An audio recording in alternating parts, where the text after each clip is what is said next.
welcome to the third review of the evening. Up this time is a visual novel called Syrup and the Ultimate Sweet.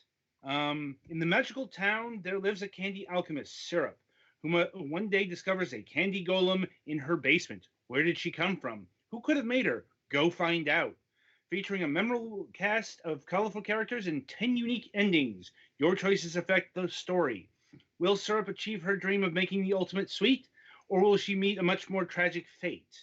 Indeed, Syrup and the Ultimate Sweet is a Yuri flavored visual novel that got released on the Nintendo Switch, PlayStation 4, and Xbox One not too long ago. I forget if it hit the Vita. Like, I know Rada Laika has been having some problems with Vita releases lately because of the coronavirus. I think they did get it on the Vita from one of the trailers I saw. Right. I'm like, well, I mean, they still plan on releasing their games on the Vita. I'm just saying actual releases on the Vita have been kind of stopgap because of the coronavirus. This is what they've said on Twitter. But anyway, so this review was done with the Nintendo Switch version. So over to Golix. So, as far as being Yuri flavored, this game was originally developed for Yuri Jam 2015, it looks like. And it is really not very Yuri. It's a little bit Yuri, but most of the endings are pretty much friendship, and at least one of them is with a guy, at least for the good endings. So, I mean, only one of them. There's only one male character. Not going into spoilers or anything, because that's like the whole point of this. It's very short.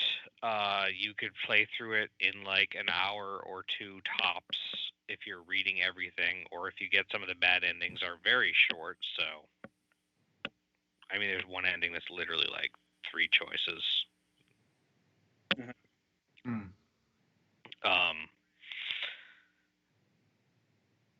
It's very cute, very candy flavored.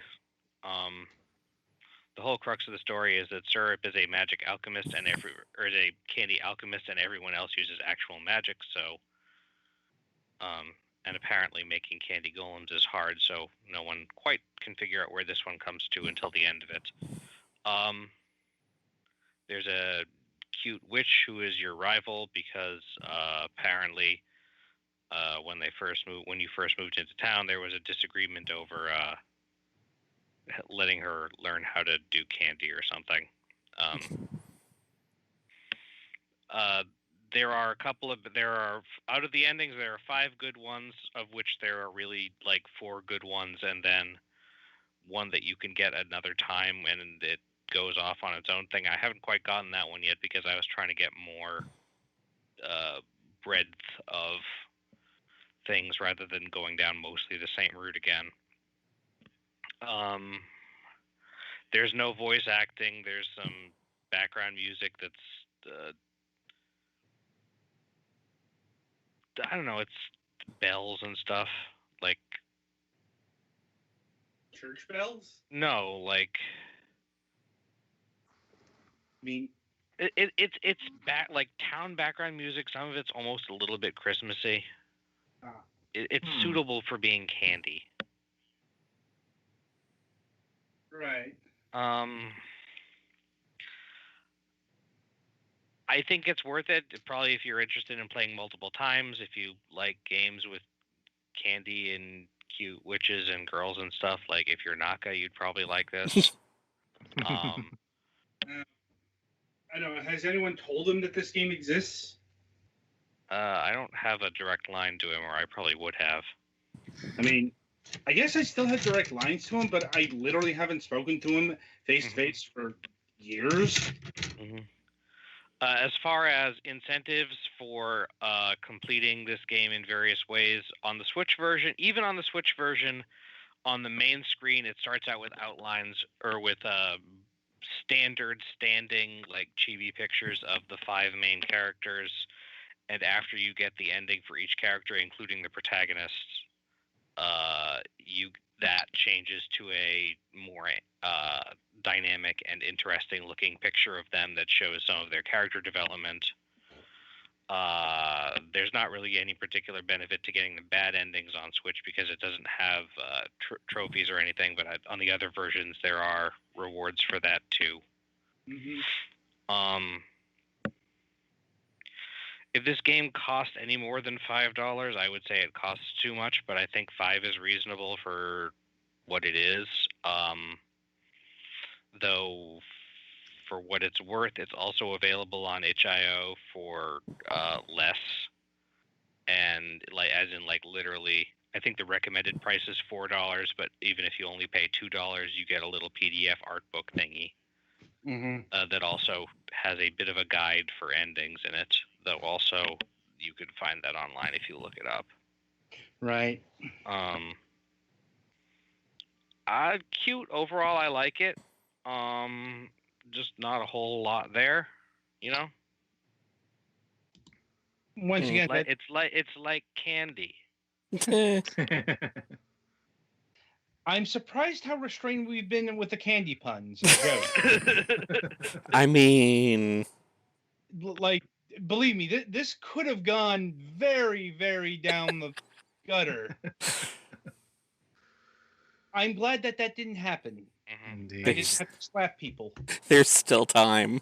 As it says, it's ultimately try to make the ultimate sweet in most of the story things that don't have a bad ending, which is a special recipe that you know of, and you have to get help to do that. Again, it's very short. Some of the transition, the Switch version does.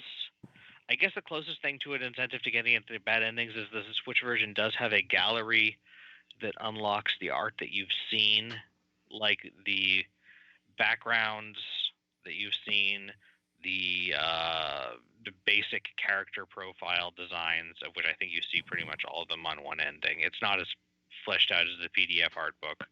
Mm-hmm. And then when there's a scene transition, there's usually like an oval art piece and some text describing how the scene transitions. And those oval art pieces are also included in the gallery. So if you like cute things and candy and girls and stuff, check it out. I would recommend it, but it's not like it's some deep and profound experience or anything. It's not one of the manga gamer visual novels we tend to review from time to time. It is rated for partial nudity, and for what it means by partial nudity is Candy Golem with like prepubescent Barbie doll anatomy that hasn't been given clothes yet for like a scene. All right then. So that'll about do it for Syrup here. Be sure to tune in after the break as we will be reviewing Trial of the Gods, Cyrilum CCG.